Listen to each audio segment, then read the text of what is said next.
Assalamualaikum warahmatullahi wabarakatuh. Welcome to my channel. It's Shifa's Calligraphy. இன்னைக்கு நான் என்ன டிஃப்ரெண்ட்டான கேலிகிராஃபி எழுதியிருக்கேன் அப்படின்னா டெக்ஸ்சர்ட் ஆர்ட் கேலிகிராஃபி எழுதியிருக்கேன்.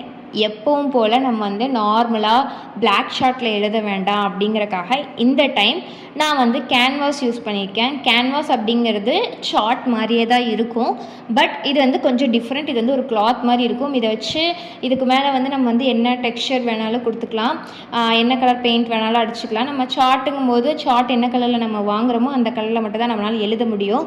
பட் கேன்வாஸ் பொறுத்த வரைக்கும் நம்ம பேக்ரவுண்டில் என்ன பெயிண்டிங் என்ன டெக்ஸ்சர் வேணாலும் கொடுத்துக்கலாம். ஸோ நான் இந்த கேன்வாஸ் எடுத்திருக்கேன். கேன்வாஸில் எனக்கு தகுந்த மாதிரி நான் சைஸுக்கு நான் கட் பண்ணிக்கிறேன். நான் பெரிய கேன்வாஸ் ரோல் வாங்கிட்டு நான் அது எனக்கு தேவையான அளவு நான் கட் பண்ணிவிட்டேன். என்னென்ன ஆயத்து எந்த இடத்துல பிளேஸ் ஆகணும், என்ன அதோட மீனிங் எங்கே எழுதணும் அப்படிங்கிறது எல்லாம் அளவு எடுத்து லைன்ஸ் ட்ரா பண்ணிவிட்டு கீழே நான் டெக்ஸ்சர்ட் ஆட் பண்ண போகிறேன்.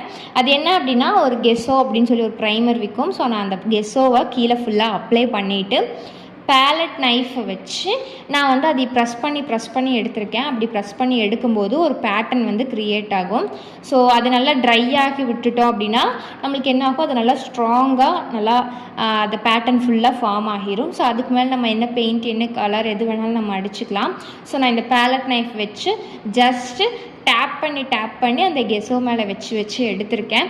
ஸோ அப்படி எடுத்தப்போ எனக்கு நல்ல ஒரு பேட்டர்ன் கிடச்சிது. பேலட் நைஃப் வச்சு நான் ஃபுல்லாக அந்த கீழே இருக்க எல்லாத்தையுமே மொத்தம் ஒரு 4 லைன்ஸுக்கு ஜிக்ஸாக்காக டேப் பண்ணி எடுத்திருக்கேன். ஸோ அந்த மாதிரி டேப் பண்ணி எடுத்து முடிச்சதுக்கப்புறம் எனக்கு ஒரு ஃபுல் பேட்டர்ன் கிடச்சிருச்சு. அது நீங்கள் நல்லா ட்ரை பண்ண விடணும். அட்லீஸ்ட் ஒரு 3 to 4 ஹார்ஸ் நீங்கள் ட்ரை பண்ண விடணும். அப்போ தான் அது நல்லா செட் ஆகும். அப்போ தான் அது நல்லா செட் ஆச்சு, நல்லா ஹார்ட் ஆகும். இல்லைன்னா உங்களுக்கு எகெயின் ஒரு மாதிரி பேஸ்ட் மாதிரியே தான் இருக்கும். அதனால் நீங்கள் நல்லா ட்ரை பண்ண விடணும். ஸோ நான் ஃபுல்லாக பேலட் நைஃப் வச்சு டேப் பண்ணி எடுத்ததுக்கப்புறம் இதுதான் என்னோட கம்ப்ளீட் அவுட்லுக்காக இருந்துச்சு.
ஸோ டெக்ஸ்சர்ட் ஆர்ட் நல்லா ட்ரை ஆனதுக்கப்புறம் நான் ஃபுல் கேன்வாஸையும் பிளாக் கலர் பெயிண்ட் அடிச்சுக்கிறேன். ஏன் அப்படின்னா நான் இன்றைக்கி என்ன தீம் செலக்ட் பண்ணியிருக்கேன் அப்படின்னா பிளாக் வித் கோல்டன் தான். ஸோ பிளாக் வித் கோல்டனுங்கிறங்காட்டி ஃபுல் கேன்வாஸையும் நான் பிளாக் கலரில் பெயிண்ட் அடிச்சிடுறேன். பெயிண்ட் அடித்து முடிச்சதுக்கப்புறம் அது நல்லா ட்ரை ஆனதுக்கப்புறம் நான் எப்பவும் போல் நார்மலாக கோல்டன் கலர் பென் வச்சே எழுதக்கூடாது, இந்த டைம் கொஞ்சம் டிஃப்ரெண்ட்டாக பண்ணணும் அப்படிங்கிறக்காக சேம் கெஸோவில் நான் எழுதியிருக்கேன். கெஸோவில் எப்படி எழுத முடியும் அப்படின்னா கெஸோ ஒரு வாட்டரியான லிக்விட் கன்சிஸ்டன்சியில் இருக்கும். அதை வச்சு நம்மளால் எழுத முடியாது.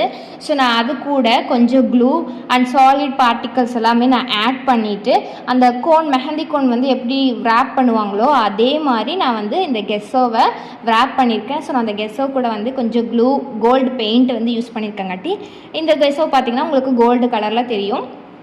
ஸோ நார்மல் முதல்ல கேன்வாஸில் எல்லா லைனுக்கும் ட்ரா பண்ணிவிட்டு லைனுக்குள்ளே ஃபுல் துவாவையும் நான் டபுள் பென்சிலில் எழுதிக்கிறேன். டபுள் பென்சில் மெத்தடில் ஃபுல் துவாவையும் எழுதினதுக்கப்புறம் நான் வீடியோவில் எப்படி காமிச்சிருக்கனோ அந்த மாதிரி அந்த மெஹந்தி கோன் வச்சு நான் ஃபுல்லாமே கம்ப்ளீட் பண்ணிக்கிறேன். ஸோ இன்றைக்கி என்ன துவா நான் எழுதுகிறேன் அப்படின்னு பார்த்தீங்கன்னா வமா தௌஃபீக்கி இல்லா பில்லாஹி அலைஹி தவக்கல்து வா இலைஹி உனீப அப்படிங்கிற நான் ஒரு துவா தான் எழுதியிருக்கேன். ஸோ இந்த துவா ஃபார் பரக்கத். ஸோ நான் இந்த துவா எழுதி ஃபுல்லாக அதுக்கு ஹரக்கத் ஹத்து நுக்தா எல்லாமே போட்டு முடித்ததுக்கப்புறம் இதோட கீழே நான் பெயிண்ட் ப்ரஷ் வச்சு அதோட மீனிங்கை நான் தமிழில் எழுதிக்கிறேன். ஸோ இதோட மீனிங் என்ன அப்படின்னு பார்த்தீங்கன்னா, எனது வெற்றி அல்லாஹ்விடமே உள்ளது, அவனை நம்புகிறேன், அவனிடமே திரும்புகிறேன் அப்படிங்கிறது தான் இதோட மீனிங். ஸோ நான் இந்த மீனிங்கையும் சில்வர் கலர் ப்ரஷ்ஷு, அதாவது சில்வர் கலர் பெயிண்ட் வச்சு நான் ப்ரஷ்ஷில் எழுதிக்கிறேன். ஃபுல் மீனிங்கையும் நான் அதுக்குள்ளே எழுதுனதுக்கப்புறம் பார்த்திங்கன்னா இதுதான் என்னோடய கம்ப்ளீட் அவுட்லுக்காக இருந்துச்சு. ஸோ உங்களுக்கு பார்த்திங்கன்னா எப்பவும் போல் கோல்டன் கலர் பெயிண்ட் வச்சு எழுதினீங்கன்னா அந்த லெட்டர் அப்படியே அந்த கேன்வாஸ் மேலே அப்படியே இருக்க மாதிரி இருக்கும். பட் இந்த டைம் நான் கெஸ்ஸோவில் வச்சு எழுதினங்காட்டி அந்த லெட்ரு மட்டும் கொஞ்சம் எலாபரேட் ஆகி கொஞ்சம் மேலே வந்த மாதிரி இருக்கும். அந்த லெட்ரு மட்டும் தனியாக தெரியும், உங்களுக்கு அப்படி தூக்கிட்டு இருக்க மாதிரி தெரியும். ஸோ அதெல்லாம் எழுதி முடித்ததுக்கப்புறம் நான் கீழே அந்த டெக்ஸ்சர் டாட் பண்ணியிருக்கேன் இல்லையா, ஸோ நான் அதுக்கு கோல்டன் கலரில் ஜஸ்ட்டு அந்த பெயிண்ட்டை வந்து அந்த கோல்டன் வந்து ஃபுல்லாக தெரிகிற மாதிரி அடிக்காமல் லைட்டாக அங்கங்கே ப்ரஷ் வச்சு டேப் பண்ணி எடுத்திருக்கேன். ஸோ அப்படி எடுக்கும்போது அது வந்து தனி ஒரு டெக்ஸ்சர்டாக தெரியுது. ஏன்னா வந்து ஃபுல்லாக அப்படியே பிளாக்கில் விட்டுருந்தோம் அப்படின்னா அது என்ன டெக்ஸ்சர்னே நம்மளுக்கு தெரியாமல் இருக்கும். ஸோ நான் கோல்டன் கலரில் லைட்டாக டேப் பண்ணி எடுத்திருக்கனால அது வந்து உங்களுக்கு தனியாக எலாபரேட் ஆகி தெரியும். ஸோ இந்த மாதிரி நான் ஃபுல்லாக எழுதினதுக்கப்புறம் உங்களுக்கு தெரியும், நான் வீடியோலேயே அந்த லெட்டர்ஸ் மட்டும் தனியாக தூக்கிட்டுருக்கும். ஸோ ஏன்னா நம்ம கெஸ்ஸோவில் நம்ம டார்க்காக எழுதியிருக்கங்காட்டி அப்படி இருக்கும். ஸோ நான் அதுக்கப்புறம் நான் இந்த கேன்வாஸ் வந்து ஃப்ரேம் போட்டிருக்கேன். இந்த கேன்வாஸ் வந்து ஃப்ரேம் போடணும் அப்படிங்கிறது அவசியம் கிடையாது. இந்த கேன்வாஸ் வந்து ஃப்ரேம் போடாமையே அப்படியே நம்ம வந்து வாலில் வந்து பேஸ்ட் பண்ணலாம். பட் இந்த இடத்துல நான் வந்து ஃபர்ஸ்ட் டைம் லைட் ஃப்ரேம் போட்டிருக்கேன். ஃபுல்லாமே லைட் எரியிற மாதிரி ஃப்ரேம் போட்டிருக்கேன். ஸோ இது வந்து இன்னும் கொஞ்சம் அழகாக பார்க்க வந்து நல்லா இருக்கும் அப்படிங்கிறக்காக நான் லைட் ஃப்ரேம் போட்டிருக்கேன்.